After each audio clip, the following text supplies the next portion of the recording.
that all throughout New York with the Hip Hop Theater Festival, the Larks Theater, all of this. And then we had the full production that was in Minneapolis, Minnesota at the Mixed Blood Theater.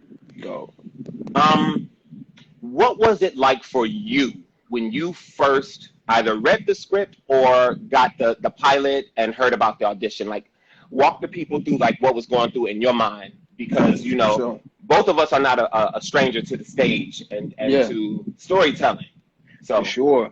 Well, I had been wanting to work with Katori for a long time, man, knowing her and hearing about her legacy within the theater world in New York, theater community. And so she came to see a play that I was doing that was actually written by Dominique Morisseau called Paradise Blue at Signature. And I was playing the lead in that at the time. And Katori came and hollered at me after opening night, and she was like, "Listen, I love your work. You dope. Like, let's try to link up." And so from then on, it was kind of just a email correspondence. And I then saw the breakdown for P Valley. And actually, shout out you was to one of those actors that was getting the breakdowns on the low, I was getting, somebody sent it or to through me. your agent? Yeah, through my agents, but also Okay. one of the homies. I was doing this thing for New York Theater and Film Workshop with Billy Porter, actually, at the time. Okay. And Billy Porter was there. A lot of other people was working on some dope stuff. And this dude, he's like, "Bro, you should have you heard of P Valley?" I was like, "Yeah, I think I have." He's like, "Bro, they auditioning right now." So I immediately hit Couture, and she's like, "Oh my God, I was about to hit you this week." And I was like, "Damn." She's like, I had you in mind for Little Murder." And she then told me all the complex layers that Little Murder, or that was going to need to be there for Little Murder. And so obviously I took time to think about it, talked it over with my fiance and my family. And I said, you know what? I think it's very important that I tell this story. And so we had the audition process, call back, camera test, all those things. And, each step, I just fell more in love with the project, man. I said, listen, this project is going to change lives. And I'm glad I can pioneer that. I'm glad I can be there to help my sister in storytelling and change the narrative, Yeah. And then also it's just dope, like all of it. It's not, The whole thing. The whole thing is dope. thing. The music Yeah. is fucking dope. The fucking the dancing that we see from these incredibly strong women. So shout out to all the dancers, the background dancers, the stunt doubles, all of that. Why you sleeping on me though? Why you sleeping on me like Hey. I don't get up on the pole? Shout out to my boy Nicco. But I'm sure they know Nicco is an incredible dancer. Actually, he's a choreographer many years prior to acting, but while doing it too. But yeah, man, tapping in with Katori and reading her work, it just set with me, and I said I have to be a part of this. And the universe worked it out, and I got a chance to not only meet you and all the other dope castmates, man, but it's really been nice, building our family. Our family, yeah, for sure. It's interesting, people think that like you can just do a job and the grind and everything. And wait, shout out to my fiance. Hey babe, come here for a second. Who you talking to? Ain't no nigga here. Ain't nobody here. That's what I'm like, who the hell you talking to? I did that for the people. But even though for myself that like I'm not in a relationship like that, I still had to talk things through like with my family, with my parents in terms of having an understanding, because my mom and my dad, they don't necessarily they don't know the language to say non-binary or gender fluid. So it was the actual process of booking this show for me was actually a part of the educating of the people in my circle, like my family, those that were going to be around me, that were going to be interacting in this whole process. So right. I know, kudos to that. People, I just think sometimes forget that what's going on affects more than just that one actor. So yeah. It's a learning process, man, for sure. But, Nafisha is incredibly strong. She's an incredible ally herself for the BLM movement, also to the LGBTQ community. So it's just one of those things where she supports me 100%. And, for those who don't understand and can't differentiate the acting from the actor and things like that, I don't. about it, bro. It's okay. I'm not mad at you. I'm not gonna, bash you or anything like that. You may get blocked, leaving some silly comments, or cussed out on the mic. Right. So it's one of those Well, things where, man, I really don't. I indulge in all the love. I indulge in everyone who's able to kind of clear the clouds and really see something yeah, new and understand the narrative that we're trying to shape, which is everybody's human, man. for sure. Love is love. Everyone deserves to be looked at just as that.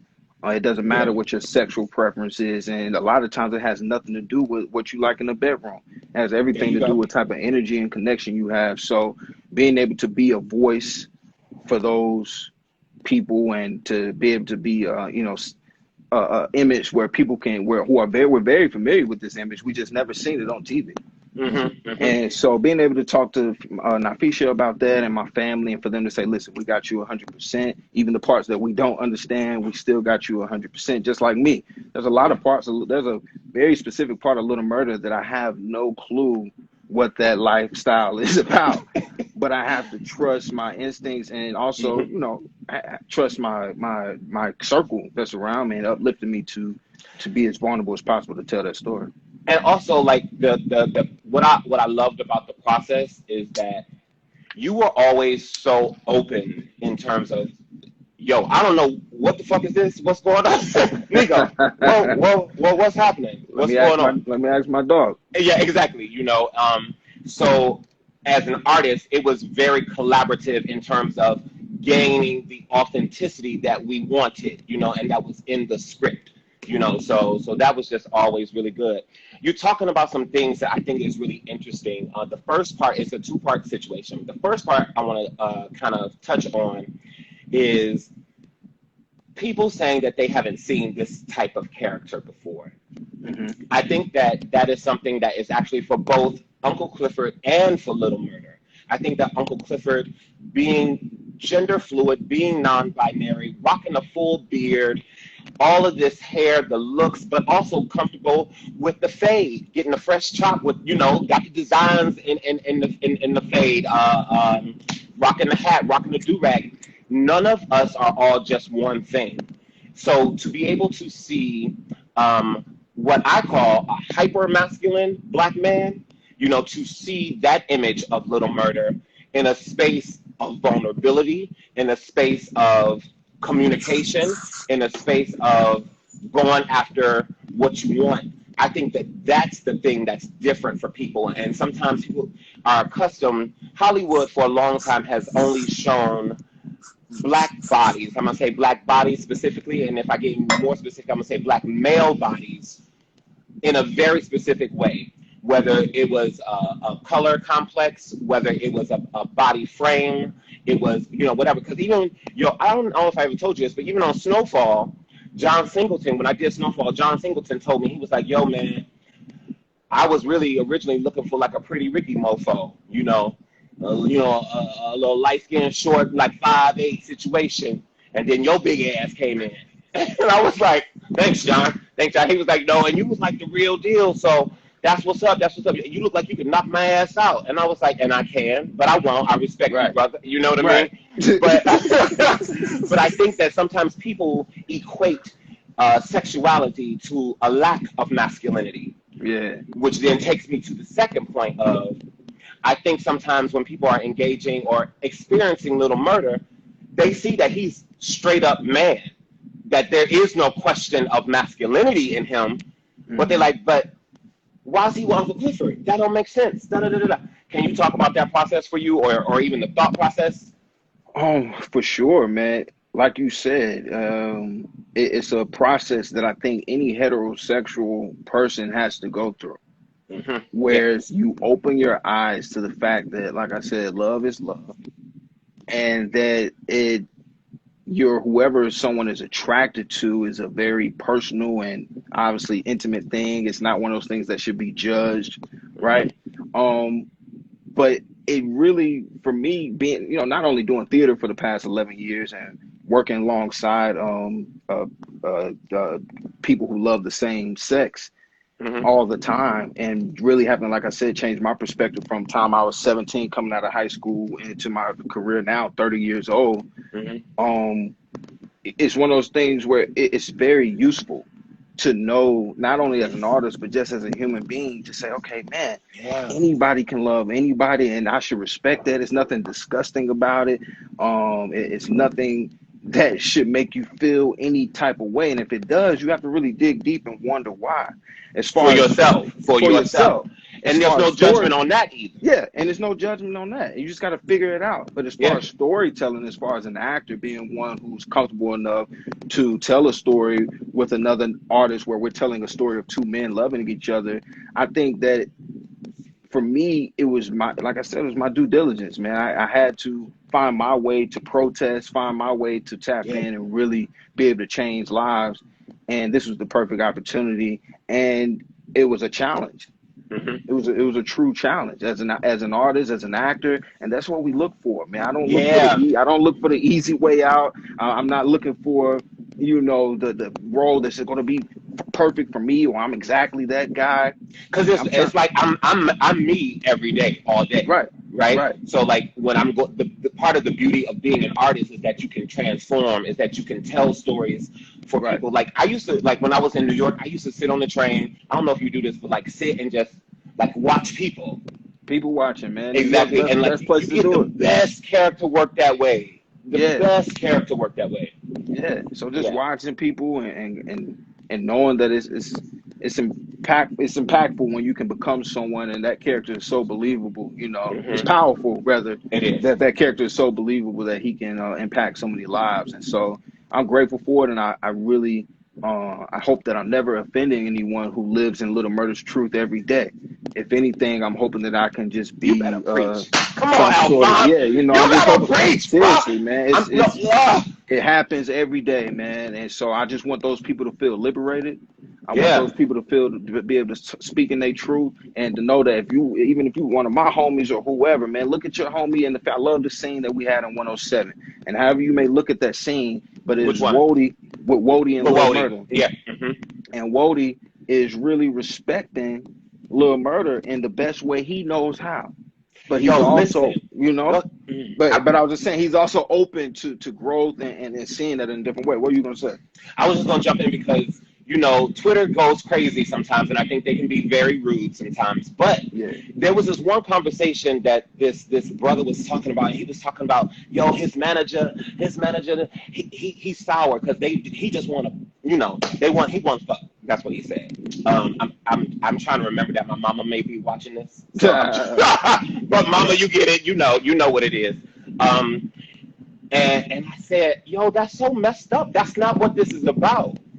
Why can't a heterosexual black man have friends with other black males that are on the LGBT spectrum? For me, as a gay man, I've been a gay man all my life. Before that, I was a gay boy. But most of my friends are straight brothers. Do you understand what I'm saying? That's just the way it's always been. Straight females. I got my gay friends. I got my non-binary friends. But that's also a part, I think, of Nicco's comfortability in walking and interacting in different environments, because I was raised by like my thug cousins, you know what I'm saying? They was the ones who taught me how to fight, even though growing up I was the only child. I'll never forget me and my cousin Sean, we was playing video games, and he was hogging the game and would not let me play. His brother, Junebug, we was all over there playing. This was back in the day, like we was at the house. It was raining in Detroit. We couldn't go to the park, so we was back at the house. Everybody was just going crazy. And I mean, we got into mischief where like folks back in the day was like stealing the rim, not the rim, but like the emblem off of the Mercedes Benz. Yeah. And the BMW, putting them on your belt and stuff like that, so this is that time. And so Sean wouldn't let me play. He wouldn't let me play. Long story short, we got to fight, and I pushed him, and then he pushed me. We knocked going down the stairs. All the aunties, all the cousins, they downstairs just watching. And they're like, Nicco, what's going on? And I'm like, you're not going to do this to me. And I'm swinging. I'm giving a good windmill. I'm giving old school, just Fruity Pebbles windmill.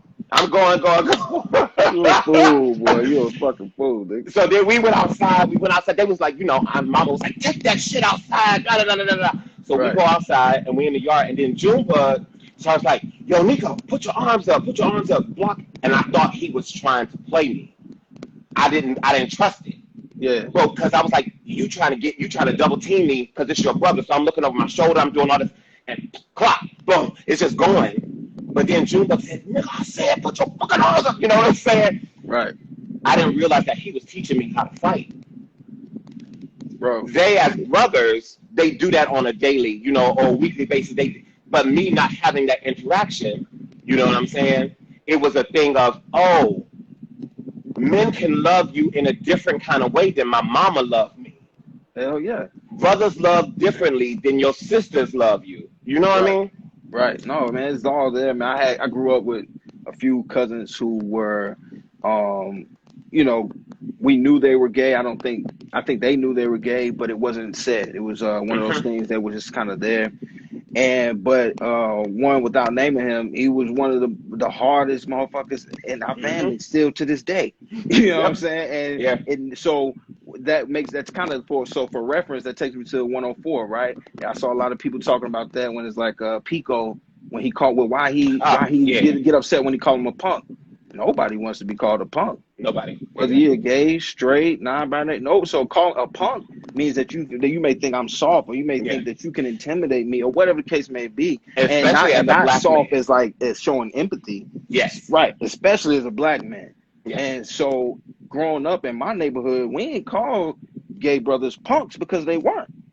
Like they, and so they would whoop your ass, and they'll square up with you off gate, and it's like, yeah, my nigga, I'm coming from that, and they might sell dope too. They might do everything that you do. They just love someone differently, and they have a different preference in who they spend their quality time with, or whatever the case may be. So I'm just one of those people where I'm glad that it's now starting with kind of breaking the mold a little bit, and I do think it's going to be tough. I didn't realize how much homophobia black women. I was surprised by it, actually, with some of the responses that we've been getting with that. But like I said, I choose to indulge in the love. So and just send good energy out to those people, hoping that they continue to elevate and understand. Like, listen, man, it could be your son, your daughter, it can be your best friend, whatever the case may be. We need to learn how to keep our arms open, our ears and our eyes, and understand we got to love each other the most within our community. I think what just hit me when you talked about the women, because I agree, because that was shocking to me. The amount. Like, I get a lot of love and a lot of affirmations and but there is a whole sect of women that may have this homophobia and that's voicing it. But what I want to say to that, the same way we are talking about men that may identify with Little Murda's journey and have issue with coming to vocalizing the terms of their identity, I'm realizing that some of those women, those black women specifically, they're hurt. Yeah. They're hurt and also may feel invisible and just want somebody like, well, this one woman said, well, how's Uncle Clifford getting all this love and I can't get a motherfucker to buy me a Happy Meal? And I was like, that's sad, but have you looked inside to see what you're doing for yourself? You know what I'm saying? What position are you putting yourself in? Who are the people you're choosing to surround yourself by? So I think it's a conversation that always starts, whether male, female, straight, gay, non-binary, pansexual, bisexual, whatever. It starts with that conversation within. Yeah, and I'm sure, man. I like I said, on both sides, I've had gay male cousins, gay female cousins, and friends who've also dealt with a lot of the same scrutiny and coming out. And so for me, what it's opened my eyes to, I was like, man, I'm not gay. I'm a heterosexual man, but I understand the energy that's coming towards me from some of the haters. I can only imagine what my little cousin or what my homie or my sister have to go through on a daily basis, living in their truth or trying to live in their truth. So it really, like I said, man, I'm really hoping P Valley and what Katori has created with her team and what we've been able to do, man, just really start breaking molds in certain areas, especially when it comes down to sex work, when it comes down to pole dancers and strippers. Like I said, I know P Valley changed my whole perspective on that. I said, these are athletes. These are people these are gods in a sense, doing things that the ordinary person can't do. And so, and as far as like the strength of the black woman, I live and sit with that every day. Nafisa, it blows my mind with that, where that comes from, and that perspective that we really got to start leaning into. The black woman is just different. Woo, The woo, DNA, I said it before, woo, the DNA that woo. black women carry, no one else has it. And so the more we can tap into that, lean into that, and the more we can all just elevate Yo, I so, want to so we slap can you right now. see that Please stop light. talking. Hey, Please stop talking. I want to slap you right now, bro. I'm It's just so I true. don't, I don't talk much. I don't even hop on here that much. So I was like, fuck it. If I'm gonna be on here, I might as well say some shit and Yeah. keep it 100. But yeah, man, it's like, yeah, let's keep elevating. And Katori, she's done that, and we got a couple more. I think we got a few more seasons for y'all. And so, but He's being let's do some humble. Now questions he's and being shit. humble, talking about some a few more seasons. That's his humble side. So we'll let you rock with that. Take that away. Take it away. How long you been playing the drums, Lil Murda? Thank you. That's a great question. I've been playing the drums my entire life since I was 2 years old. My mother invested in my music abilities, and once I started street drumming back in 2012. Did you start actually like in a music class taking drum lessons, or were you like just in a Nah, church I or was at the crib. I did grow up in a church. My mother's a minister, so I grew up playing the drums in the church, and then in the marching band. I grew up in the South, so I was in an all black high school, high Mhm. stepping marching band. I was on the drum line, and then Yo, I wanted to be the drum major. collegiately.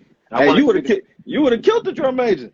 No, but see, that's when I learned that the drum major actually has to score all of the music and like actually like know the notes. I was just ready to dance. Yeah. I was just ready to be like, But yeah, no, I was ready for they that. musicians too. Exactly. I didn't know that part. I didn't know that part.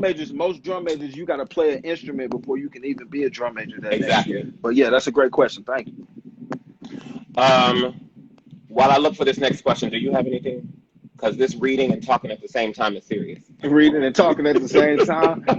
Yeah, no, find the next question, man. I'm just chilling. I'm appreciating all the love that we getting. I'm not really seeing the comments, but yeah, I appreciate the love. People sending you questions through the question box, right? Yeah, that's what I'm trying to pick like some good ones.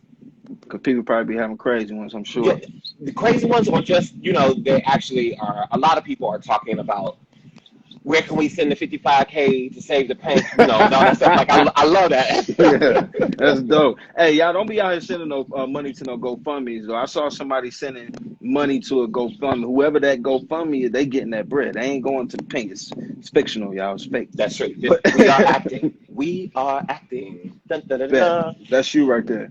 I was going to ask you, what's your favorite Uncle Clifford rule? My favorite Uncle Clifford rule is no motherfucking chips.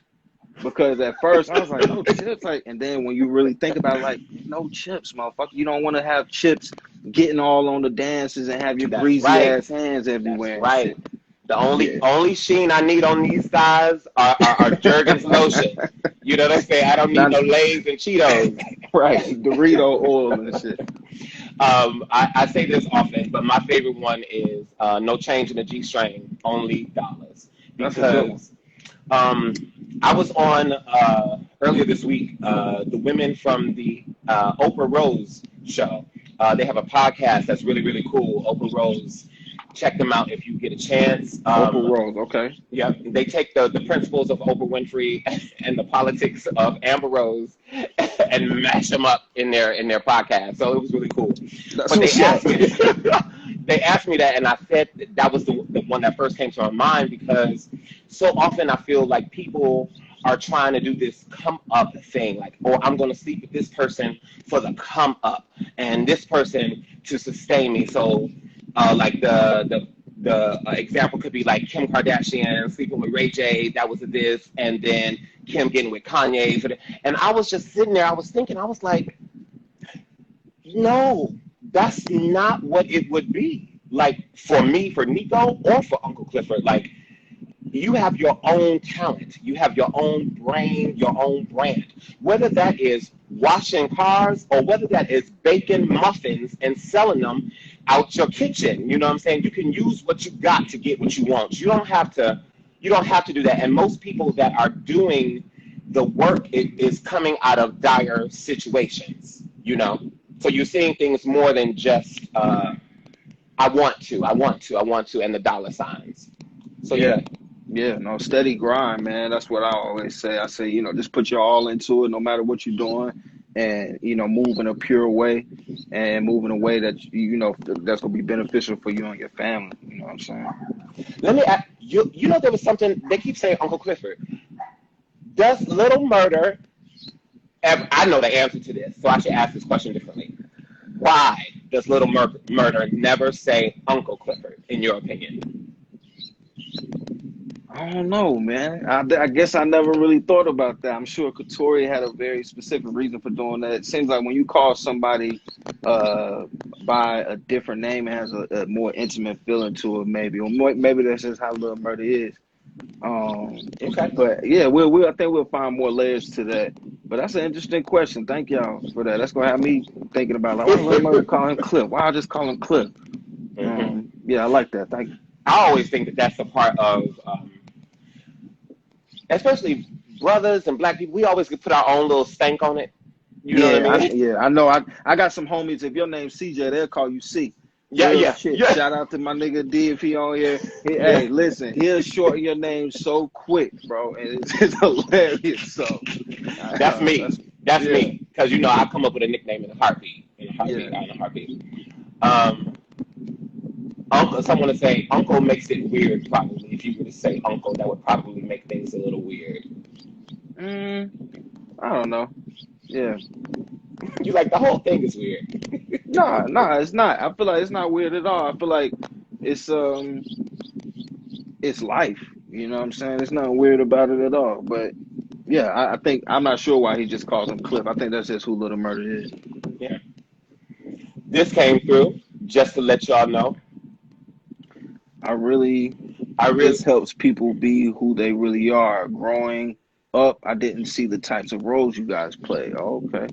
That's true. That is true. No, we didn't really see these type of roles. I feel like, and this is written in a different type of authenticity. Katori's writing exactly what she hears. She's writing from a place of she's not trying to make you laugh or trying to make you cry. Yeah. And she's just telling stories. Telling truth. And that's what real life does. This was something that made me realize how important representation is on a whole nother level. Right. So we hear about having more, and we are having more representation of characters on the LGBTQ spectrum. We are seeing more trans women that are working and employed in trans stories. We are looking at more people of trans experience and their stories, more trans men. But the part that I think that people are missing, they're like, Uncle Clifford, they forget that Little Murder is somewhere on that spectrum. Right. And having seen, I don't think that they have seen a character like this since Omar on The Wire. Right. You know what I'm saying? That has this level of authenticity and truth. And I think that the power of this moment is that seeing that representation as well is just as important as we see the representation of the trans experience or the non-binary experience or the black woman experience. Or do you understand what I'm saying? Or any other experience. Yeah, I feel like it's just as important, man. It's just as important that we see everyone. Everyone deserves to be seen. And obviously we ain't talking about none of the bullshit that come, I'm not fucking with no pedophilia and anybody out here fucking around with kids, and we ain't doing none of that bullshit. So that's a different story. Don't get me started. But as far as people who really need to be seen, who really need to be heard, that stories need to be told, it's important, man. And I feel like it's important as artists and people who see artists to just try to separate the two, just like when you see me kill somebody on TV, please don't think I'm a killer. Yeah, yes, y'all done seen me kill people on TV. When you see me, go out. So now all of a sudden it's real. You know what I mean? No. I'm out here selling drugs and they got me selling crack on TV, man. Please don't start thinking I'm a real crack dealer, man. So, and not to equate that to being gay. It's just knowing how to separate the artist from the role, but at the same time knowing how important it is that these roles have to be told and have to be seen. So if you are an artist, don't shy away. I don't shy away from playing the drug dealer. You know why? Because that's a real deal person. And I would like to bring the humanity of that person. I like to see that all drug dealers just didn't want to go out here and start selling drugs. The same way every woman that you seen at the Pink, they didn't necessarily want to. They Some maybe did. Right. And if they did, that's fine. And that's totally okay. And what I'm a advocate of, I tell my homies, I'm saying, hey, listen, move to California, move to Colorado, move somewhere where you can do that legally, and you tapped in, you got the smarts to do it, the money, you know what I'm saying? You're now you're a cannabis connoisseur in your own right. Go ahead and apply that. But just to stick to the point, man, all these roles deserve to be told and be seen. I'm down from the crookeds to the straights, and down from we all have these flaws. Human beings are incredibly flawed people in all types of ways. I haven't met a perfect human yet. So I feel like, and Nafisha damn near close. You know what I'm saying? But my baby still, we all got work to do. But it's one of those things where I feel like all the stories have to be told, and so we can see the perspective and then make the necessary change that needs to be there, you know? Gotcha. Was it hard as a gay man to come up in the industry? That's a great question. It is a great question. And I'm trying to get these comments off your face because Skylar, who plays Gidget, is reading me in the comments and like, Nicco, get the comments off of his face. And I'm trying, and I'm like, well, I don't know what I just pressed.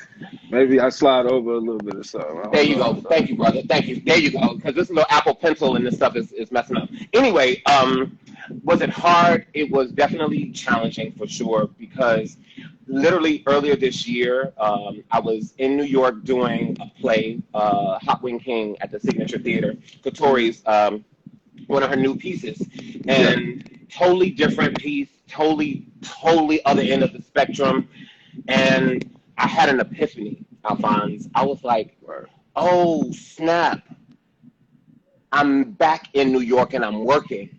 Like, part of my journey has been when people would tell me, no, I couldn't get this job or I didn't fit this type. I wasn't a leading man. I was too heavy for this. You were too dark for this. You're too character for XYZ. All of the no's. I just did other stuff. So I would do a musical. And then because I was like, I can sing, I could dance, I'm a triple threat. I'm going to be employed doing what I love to do, and I'm not going to have to, go do something else. So I would either go between acting in straight plays, a play with no music, that's what we call straight plays, or doing musicals, choreographing, directing. Right. And in between that, I was also teaching and teaching the art. So my life was always filled with my artistry. You know what I mean? But it wasn't until literally from 2018, we filmed in 2019. Yeah, From 2018 was the magic year for me. 2018, because it was literally a year. September 11, 2017 was my first day in my trailer on Shameless. My recurring role on Shameless. Oh. Then after that, it was Snowfall, and then This Is Us, and all of the big things. And literally, we shot our pilot on September 12th, 2018. So when I tell you literally a year to the day, that year for me was about, things are changing.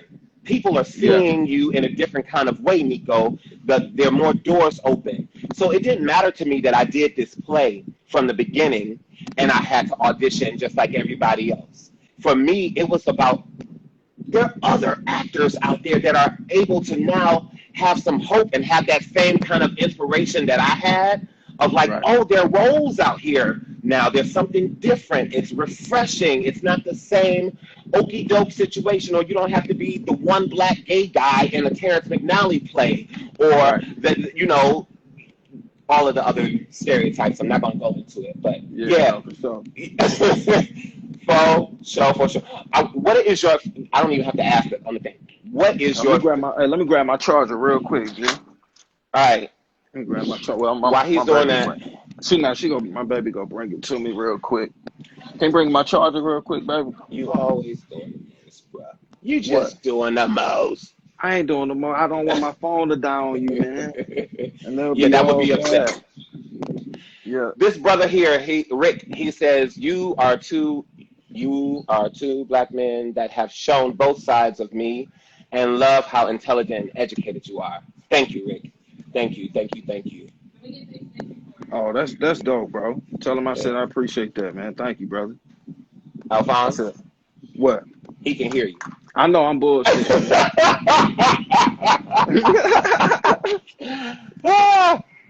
I'm So, bullshitting. what should we expect for the finale?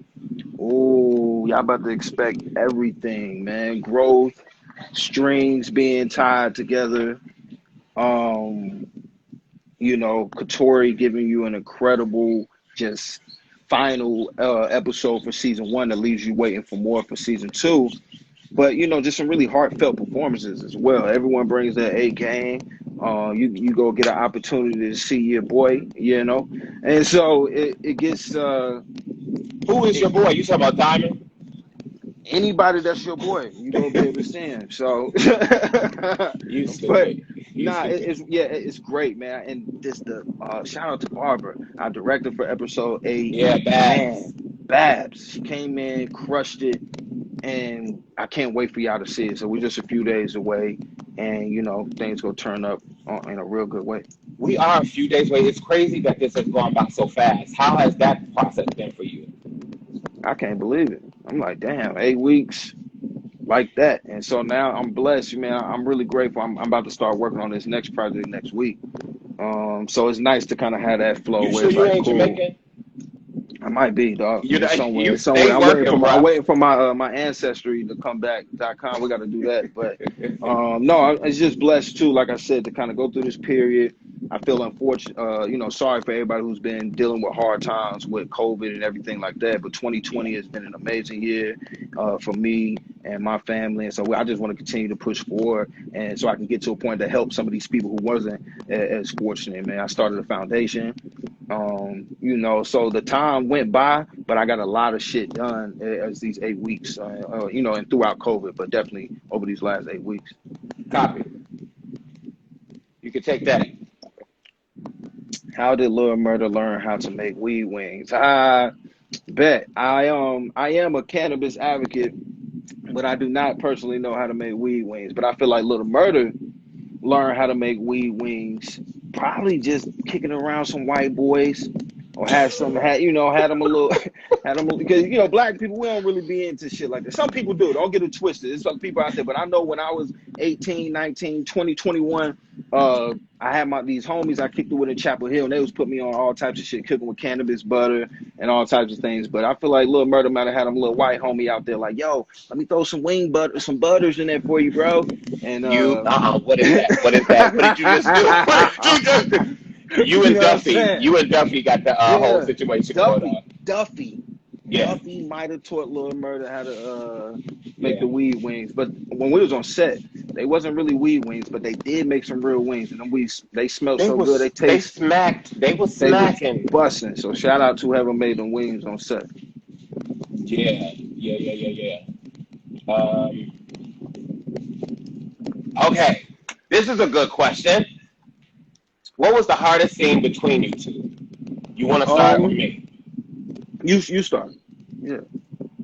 Well, what I want to do first is really get these comments off your face, bro. I don't want to be disrespectful, but I don't know what No, you frequent. good. Well, Okay, I'll start. okay, go The ahead.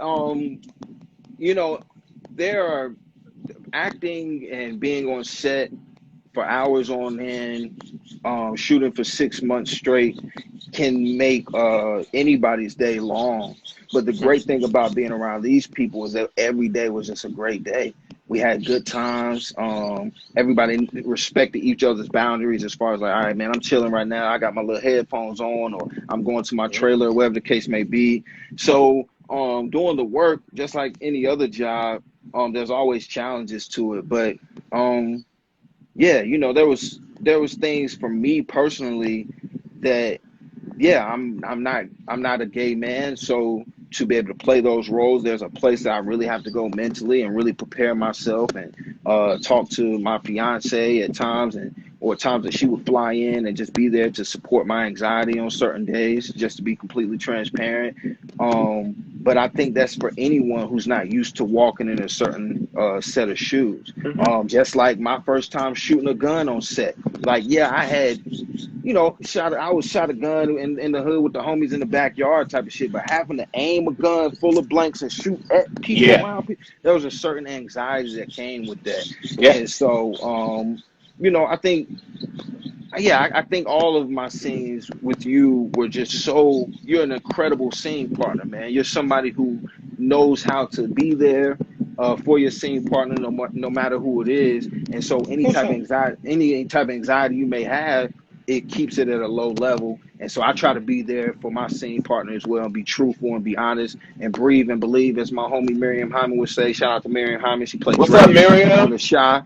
So yeah, just breathing and believing, man. But I can't just say one scene was harder than the other. I feel like any of my scenes, I just like to be there and breathe and believe and understand the layers that are that is gonna take to tell that story. Yeah, for me, one of the hardest scenes between Lil Murda and Uncle Clifford was in episode 5.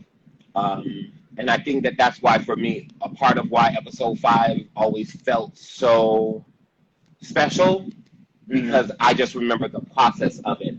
And to give you guys a little insight on it, it was when Lil Murda is asking Uncle Clifford to take her out. And she's like, I don't do dates. And, it's like, well, I want to take you somewhere. I remember that moment. We had done a couple of takes, and all of a sudden, because I think Katori is actually in the comments somewhere. But what's up, Katori? What's up, Mama?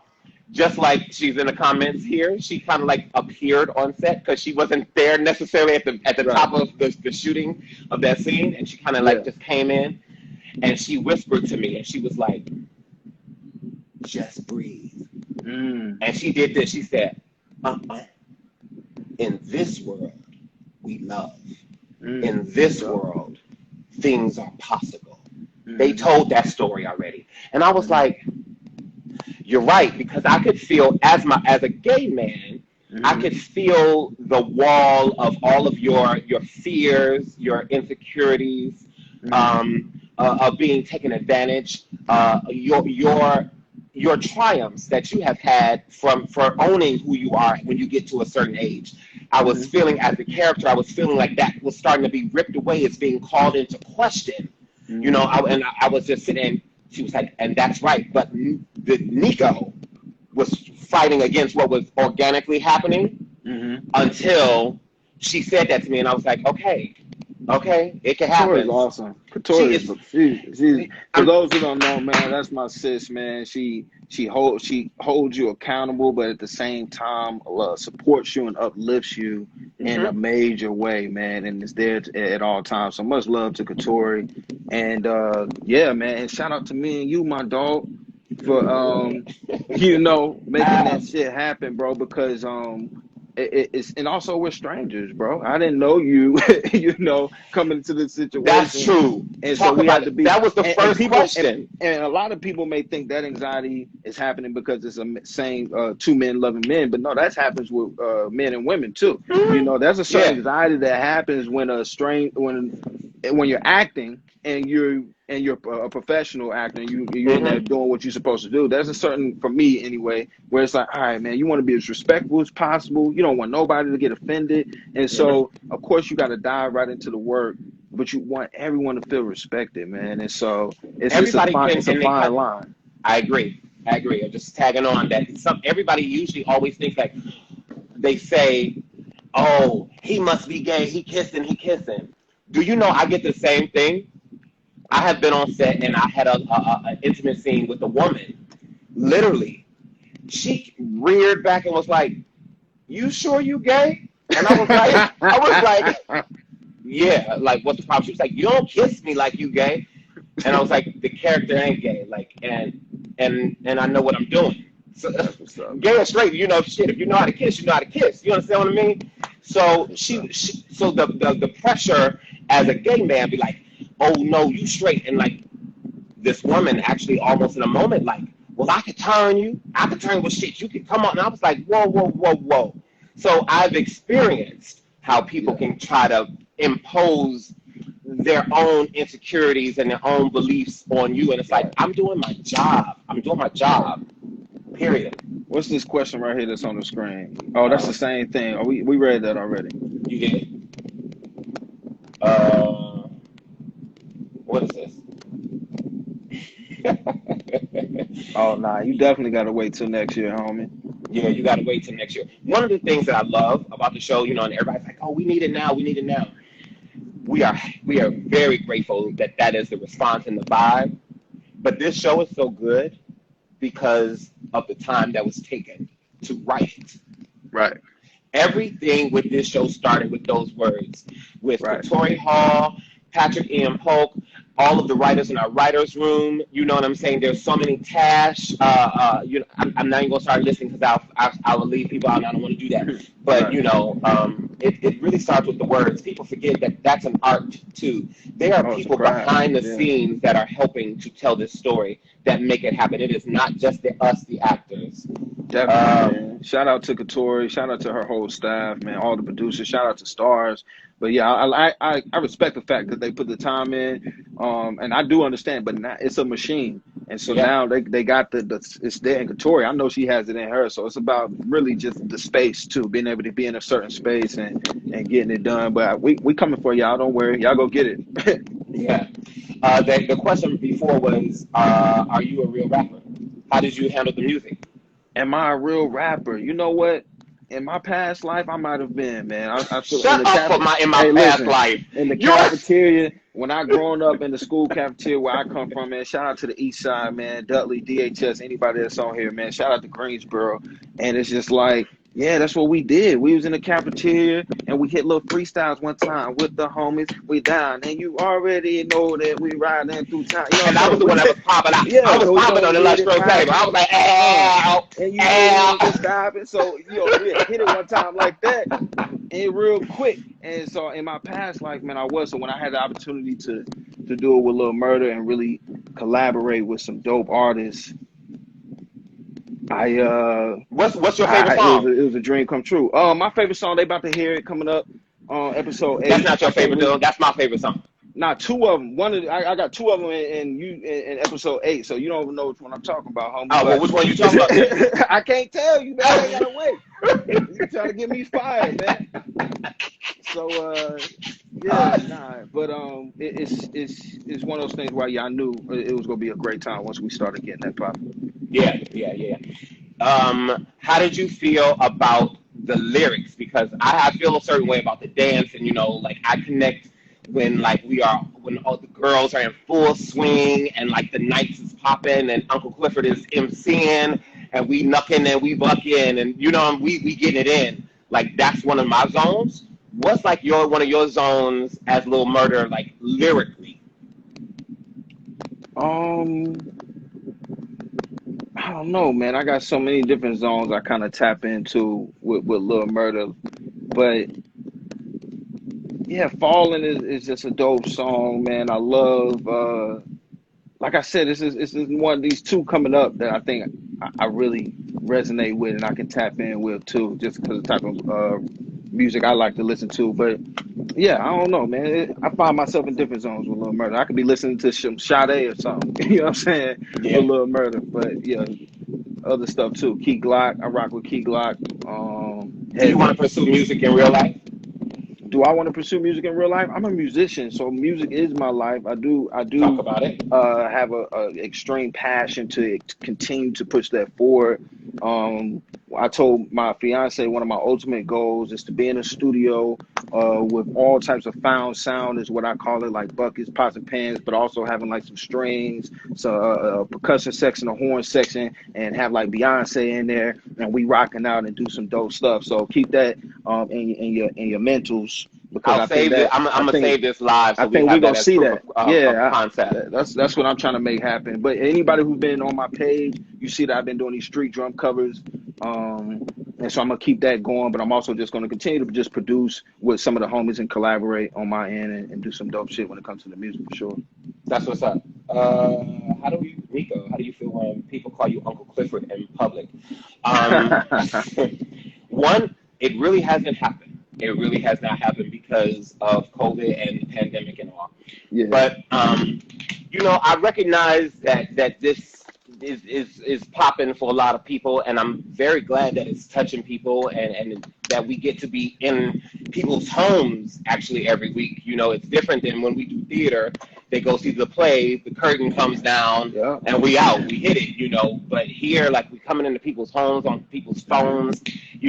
I know my people, they watching this while they in the bathroom. You know what I'm saying? They at the barber shop, like, Right. Right. um, Right. so I feel I don't have a problem. I understand, but what I know is that there's a distinct difference between Nicco and Uncle Clifford. Um, Yeah. and even on set, even when I am in full wardrobe, I would always ask people, like, if they'd be like, oh, let's take a picture, let's take a picture. Even amongst us as a cast, I would always ask people in the beginning, I don't know if you remember this, I would always say, like, wait, you trying to take a picture with Nicco or with Uncle Clifford? Wait, which one is this? Just Right. because in my mind, for me, it's an energy. Energetically, my energy just it is a different kind of a change. It's an elevation situation. Nah, for sure. So I'm Yeah. gonna respond, but you gotta become respectful. Dope. Yeah, Dope. that's how I Hey, feel. look, I gotta slide up out of here in like 5 minutes because I got You I on? got a little appointment to make it too. But No, I ain't gonna say nothing. I was gonna say something real disrespectful my on this my live. late what? Oh nah, man. My bad, man. But I was just letting you know though. No, I appreciate it. No, I know about our time because Can you really sing? Can you sing something? Who they talking about? You, Nicco? uh, I love how you threw that to me. I love how you threw that to me. I think they talk about you because of your musicianship. They know I can sing because I did musical theater. They ain't talking about me, man. Hey, people, you want to see me sing? Go watch Just Mercy, man. I'm at the very beginning of the movie. Me and Michael B. Jordan. I'm singing in a motherfucker. Go see it. uh, where does Uncle Clifford get her fashion sense from? Oh, that's dope. That's a dope Uh, question. uh, Uncle Clifford gets her fashion sense from her mama. Oh, Yeah, from her mama. There's also a part of Uncle Clifford's fashion that I feel is about a journey, and I feel is about living beyond the borders of Chucalissa. You know, maybe she can't really. Uncle Cliff can't really travel and come to New York right now mm, because she's a caretaker. She's taking care of her mm, grandmother who's going blind. We got the club that's going on. There's so many other things that happen in life that right, can impede you getting to where you want to go. right.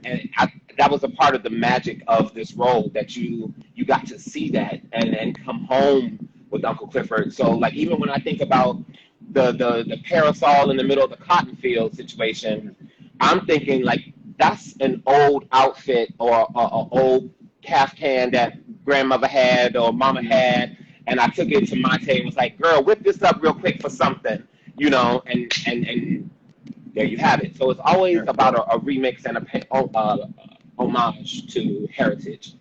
And That's also, dope. I say this: the beauty shop. Yeah. Yeah. Hey, You got to get ready to go I gotta go. before you leave, do you have a word for any brothers that may be on the spectrum, like in the pansexual space or anything like Little Murder? Like, what piece of advice would you just drop in for them or people that love them?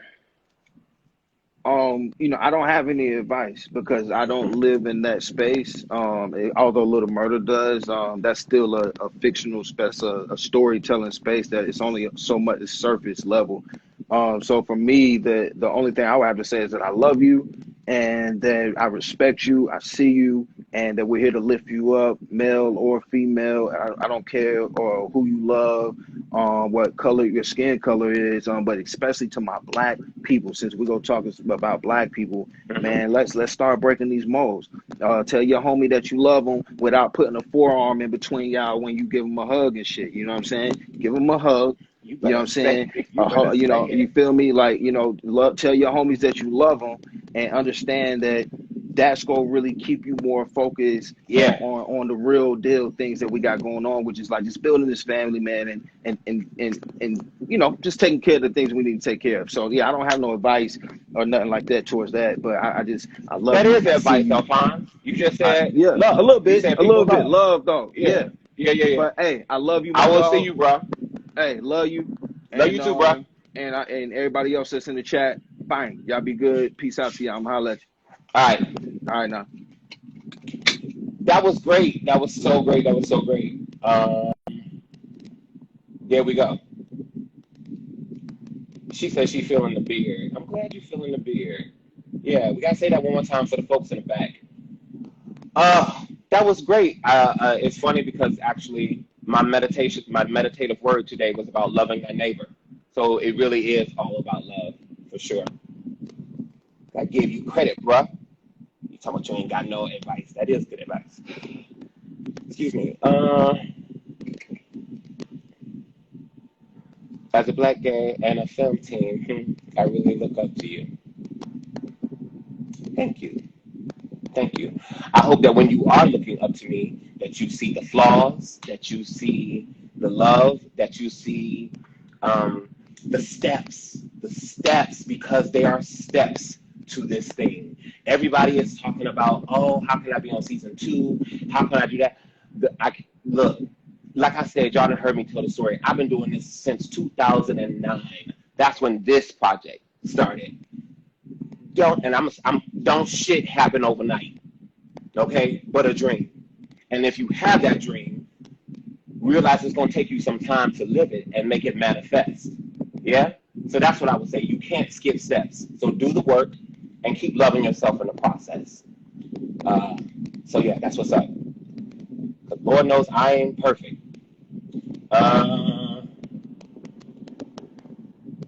What advice would you suggest for a situation like Lil Murda and his homeboy? How would you handle it? Actually, the actor who plays Wody is Bertram. Bertram, we actually had a talk. And I felt like the way his character handled that actually is the way that I would, in terms of affirming what you're going through, but at the same time, stating his opinion, because he's like, you can love who you want to. I get it, you know. It could be me, but I get it, which I thought was so great. Like that line, it couldn't be me, but I get it. Just don't fuck up my money. That's all he's saying. And that wouldn't be me is a very real component that people think about. And that's why I was like, this ain't got nothing to do with nobody wanting sex. Y'all brains are going other places. We, as people, and one of the things I love about the show is that the stories that we're telling, the layers that you're seeing about these people is deeper than just surface BS. You know, you're not just seeing pretty girls and they don't have a brain. It's you, the audience, that is realizing how you have been looking at women and what we put on people from our vision. Autumn Night been talking about money from the gate. She came in looking like money to make money. Why would she? And if she's coming from a flood, why would she just go to the strip club? Because she don't have nothing. She don't have nothing and she don't have nobody. Maybe she's dressed like this because she was going to get a sugar daddy. You don't know. And then she sees an opportunity to make money for herself. I just love that character as well. So, will Uncle Cliff play a straight role in a female as his lady? Huh? I don't understand that question. But for some people, they don't know this. For me, Nicco, even though for my entire life, identified as a gay man, the last 2 years is the first time that I've ever played gay on camera. First time. The entire rest of my entire career, I was playing roles that either had no sexual identity specified or straight. Yeah, I went through a big process even when I was in training, my training program, when they were like, oh, Nicco, you have to learn how to play straight in order to get work. And I was just like, okay. Yeah, how do you know? Like, it just didn't make sense to me. And I'm grateful for the teachers that stood up for me. So those of you who are in here that are working with young people, educators, understand that when you're working with youth, if you are talking about someone's future, you're not talking about just what you ate for dinner. You're talking about people's future. So being able to see that, when I was young, what I saw was Meshack Taylor in Mannequin. I always talk about him in Hollywood. And I wanted to make sure, as much as I love that show, as much as I love that, when I watched Disclosure, the documentary that Laverne Cox produced actually on Netflix, it was really great and so informative. I would remember some of those episodes, and I was like, oh, that was so fucked up, the way that we were seeing representation back then. So now that we are having people in a position where they can call those things out and point them out to us, it's our responsibility, our as in society. That's not a black thing, that's not a gay thing, that's not a man or woman, that's our society. What can we do to make things different and more open? You know what I'm saying? So yeah, building the next leader and the activist. I love it. I love it. I think the show was filmed. Where was the show filmed? We filmed in Atlanta. We were down south. People are talking about their music. If you are interested in getting your music played on P Valley, you go to the Twitter. There's a Twitter handle where you can submit your music. This is the thing. Before you hit send, you want to ask yourself the question, are you ready? Don't come in with no slaw. This ain't the barbecue. So if you're trying to step, and Uncle Clifford was about to come out for a second. If you're trying to step up into the pink, you need to be ready. That's it. Because I know I ain't bouncing my booty to no slaw, so get it right, get it right. Mercedes, are you still here? Brandy, you still here? This is too many to read. This is hurting my eyes. What's your favorite? What's it say? Boom. Okay. Where's Tydell and Big L? Tydell and Big L, we did their lives. If you go to my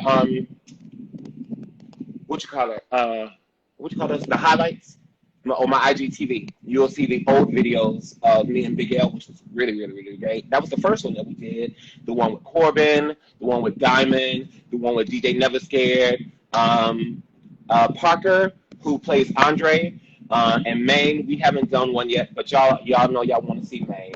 Y'all in this Maine. Okay, what's your favorite character on the show? I want to. So many. I'm gonna stick with. I said this to y'all in the IG stories, but I'm gonna say DJ Never Scared because he reminds me of myself when I was a kid, like just having so much energy, like just always just going. So I'm gonna see if anybody else. I got about 5 more minutes, and who is on? Who next? Who next? Who next? Who next? Hightower Jane. Let's see. Let me see if you're around. Hightower Jane.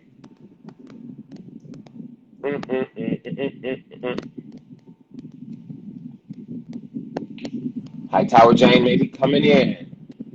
What's up? Hello. Hi. How are you? All right. Good. Now look, I can't even see your face because I can't get this question out the way. How y'all move this question? What's going on with you, Hightower? What's going on? You can talk to me as I fix. I like your rules. Can you give me a rule? To thine own self be true.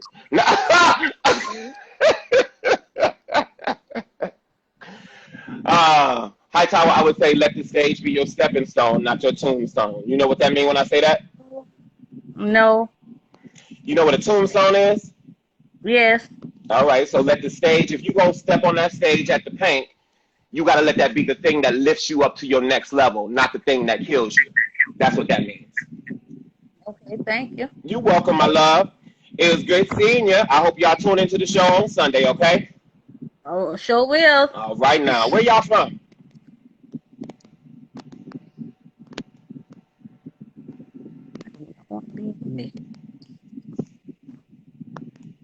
Ciao. Do.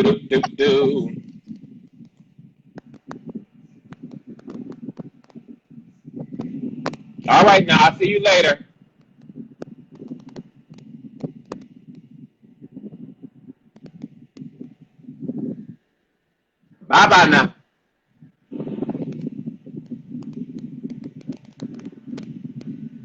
All right now.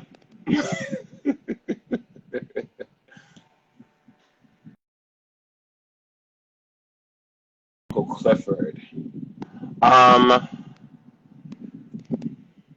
I usually gave music. Music is my friend. So I would in my trailer. I usually always gave myself a moment of transition, of going from Nicco to like just listening to music. I have a whole playlist, and I would just rock that out.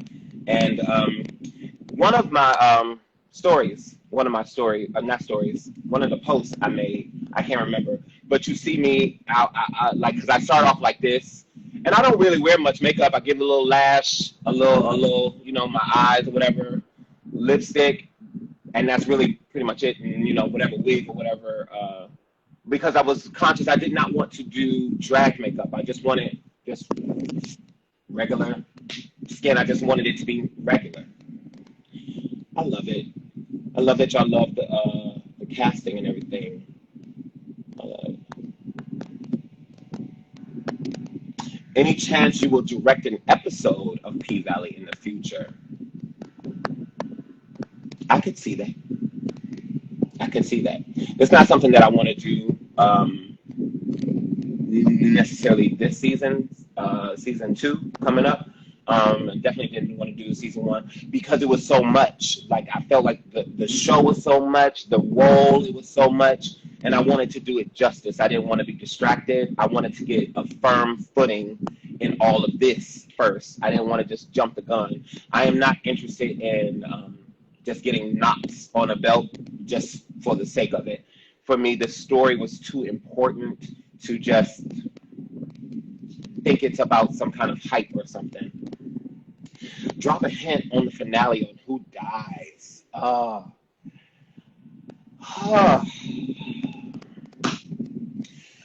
This finale, y'all, I think it's just going to shake the mess out of Mississippi. I say that all the time, but I mean it. When y'all tune in on Sunday, I want you to have your sound bar up, have your surround sound going, have your plate of wings, have a couple of dollars because you're gonna want to. We are in this pandemic, and most people are being smart and not going to the clubs and gathering in large numbers. Some people are. I hope everybody's being safe and wearing your mask because this is serious. But the club is coming to your house on Sunday. There is gonna be a party. Period. Period. Period.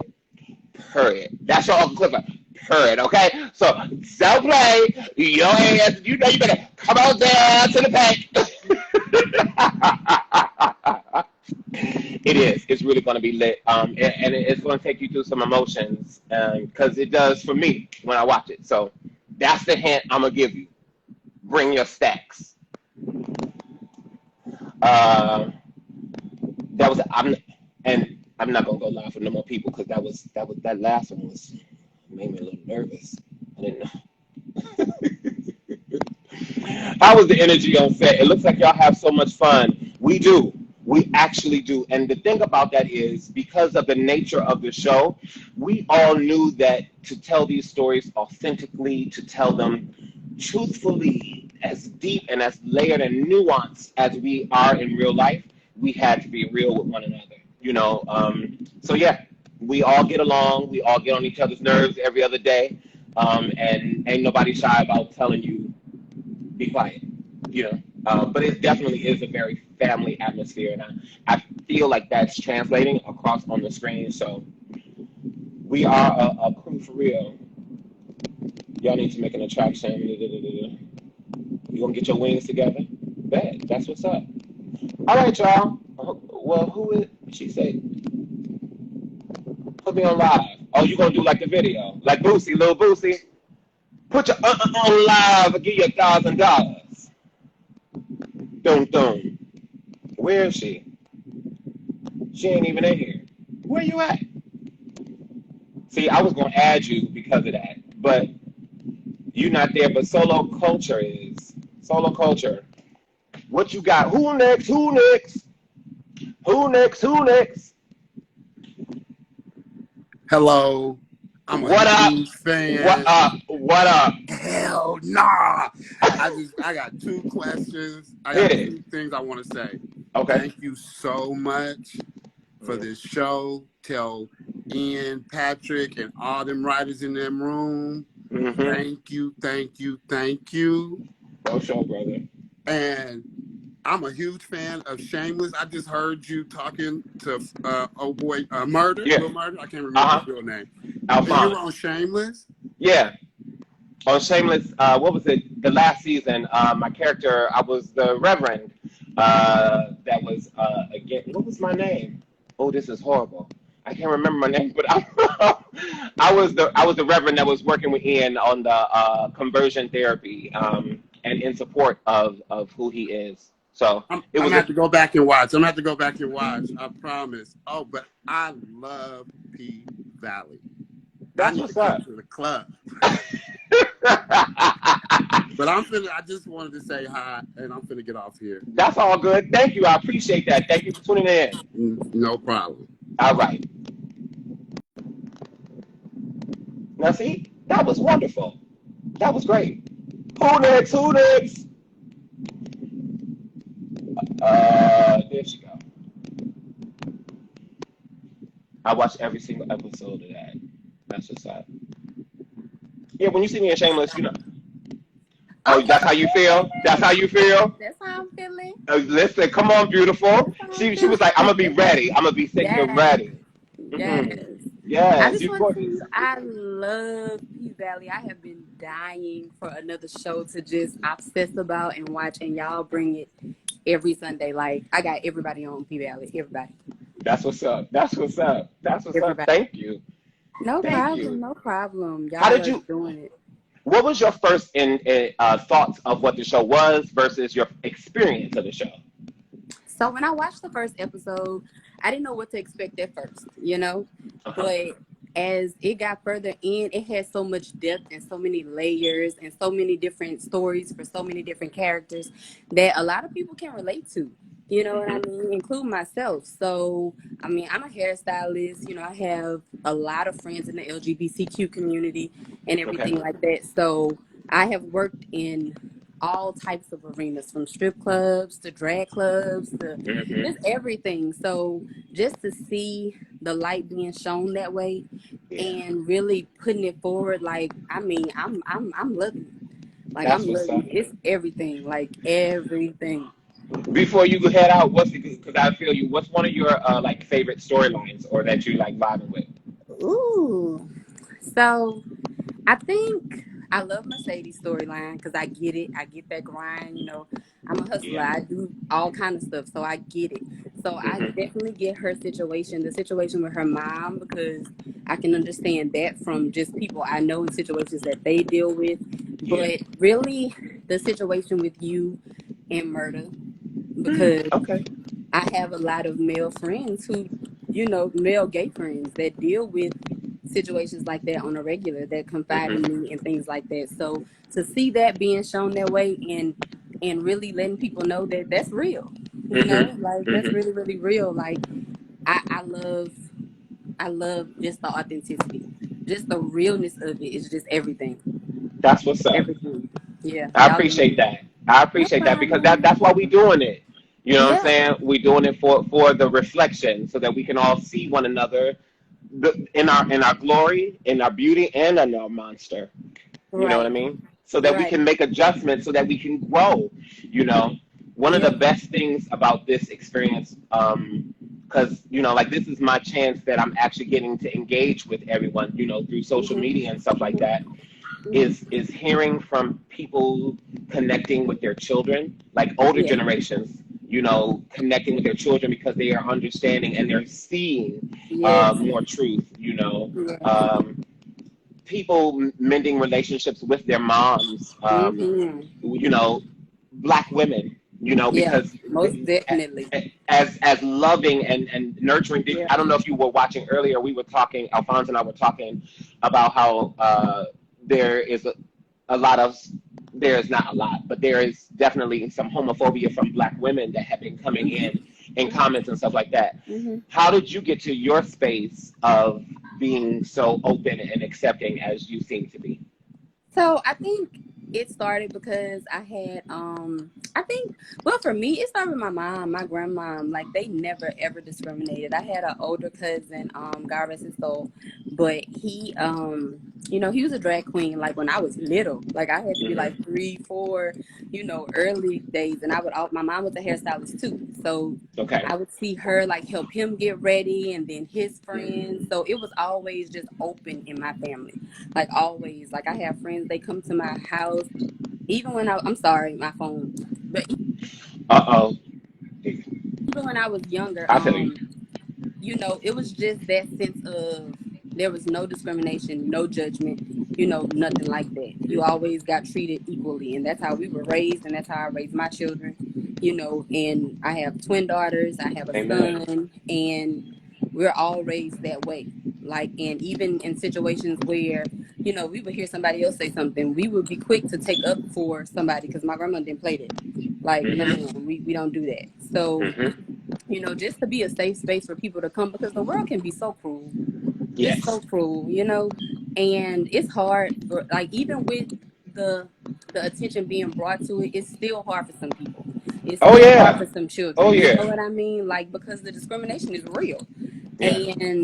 And it's like, I don't know. I just never